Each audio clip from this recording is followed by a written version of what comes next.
देखिए, कोर्ट का फैसला मानने योग्य है। हम मानेंगे, हर फैसले को मानेंगे और आज तक माना है। कोर्ट के फैसले से हम विचलित नहीं हुए।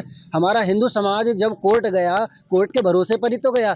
कहीं आप बता दीजिए किसी जगह अगर कोई व्यक्ति डायरेक्टली पहुंचा हो। हम कोर्ट के रास्ते गए, कोर्ट पर पहुंचे। अगर लोग, ये विपक्ष के लोग जो हैं, जिस तरह से कोर्ट पर भरोसा कर रहे हैं, तो कोर्ट ही उस दिन सर्वे करा रहा था, तो क्यों नहीं होने दिया जा रहा था? आखिर कौन उस भीड़ को उकसा रहा था? अखिलेश यादव जी उकसा रहे थे या हमारे सांसद जी उकसा उकसा रहे थे?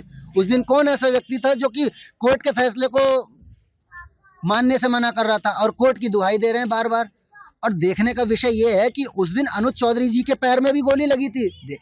देखा है, वो तो सारी चीजें जग जाहिर है, रिपोर्ट है, उनके पैर में गोलियों के निशान भी हैं।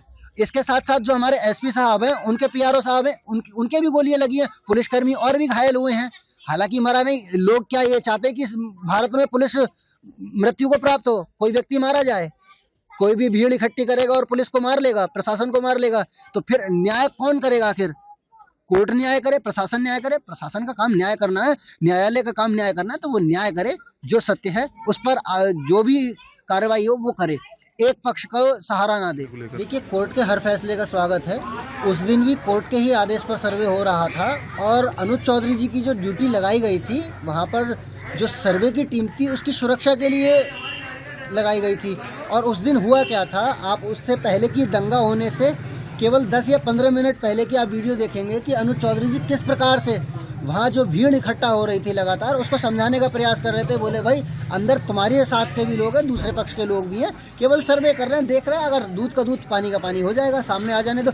लेकिन वहाँ पर पथराव करती हुई भीड़ जब आई, उस समय पर अगर उस दिन संभल के अंदर हमारे अनुज चौधरी जी ना होते, हमारे एसपी साहब के बिश्नोई जी ना होते, डीएम साहब डॉक्टर राजेंद्र पेशिया जी ना होते, तथा अन्य पुलिसकर्मी, सुरक्षा के जवान अगर उस दिन संभल में ना होते, तो उस दिन हिंदुओं का सामूहिक नरसंहार निश्चित था, जो कि 1978 से भी अधिक हिंदुओं की हत्या होती। उसमें हिंदुओं के घर लुटते, बहन बेटियों के साथ बदतमीजियाँ होती।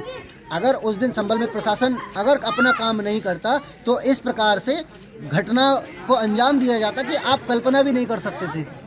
और रही बात कोर्ट के फैसले की, कोर्ट के हर फैसले का सम्मान है, कोर्ट जो चाहे वह कर लेगा, लेकिन सच का भी साथ देना चाहिए कोर्ट को। आखिर सत्य क्या है देखें ना। उस दिन पाकिस्तानी कारतूस मिलने का क्या कारण है भाई? आखिर कौन ऐसा व्यक्ति है जो कि पाकिस्तानी कारतूस यहाँ पे दंगे में प्रयोग कर रहा है? इस पर क्यों सवाल नहीं उठाते जो लोग बार बार, जैसे कि हमारे अखिलेश यादव जी जो विपक्ष के नेता हैं, वो बार बार अनुज चौधरी जी पर कीचड़ उछाल रहे हैं, तो आखिर ये बात का भी तो जवाब दे कि पाकिस्तानी कारतूस संभल के अंदर क्या कर रहे थे। और एक बात और कहूँगा, जब किसी दंगा करने वाले व्यक्ति को मरने के बाद 5-5 लाख रुपए तो अखिलेश यादव जी की सरकार ने दिया, कांग्रेस से भी और अन्य इस्लामिक संगठनों ने भी पैसा दिया। जब मरने वाले व्यक्ति को 20 से 25 लाख रुपए मिल जाएगा, तो क्या अन्य लोग दंगे के लिए इकट्ठे नहीं होंगे? इस पर भी तो प्रश्न चिन्ह बनता है। तो कोर्ट जो है एक बार उनका भी सर्वे कराए ना कि दंगे में जो दंगा करने वालों को पैसा कौन दे रहा है, फंडिंग कौन दे रहा है, कारतूस कौन दे रहा है, गोलियां कौन दे रहा है, और उसमें निष्पक्ष रूप से जांच हुई है कि किस तरह से गोलियां चली हैं। और हालांकि वो गोलियां जो चली हैं वो प्रशासन के बोर से एक भी हत्या नहीं हुई है, वो आपस में जिन लोगों ने गोली चलाई है उन्हीं की गोली से हत्या हुई है। एक बार रिपोर्ट देखें ना आप, एक बार जाँच देखें, पुनः जाँच कराएं, लोगों से बात करें जो वहाँ पर मौजूद थे, प्रशासन के लोग, मीडिया लोग, या जितनी भी फोटोग्राफी वीडियोग्राफी हुई है वो झूठ है। भाई देखना तो चाहिए, थोड़ा बहुत अपनी मानसिकता का भी तो प्रयोग करना चाहिए। एक बार देखें, भालें, जांचें और उसके बाद जब कार्रवाई करें।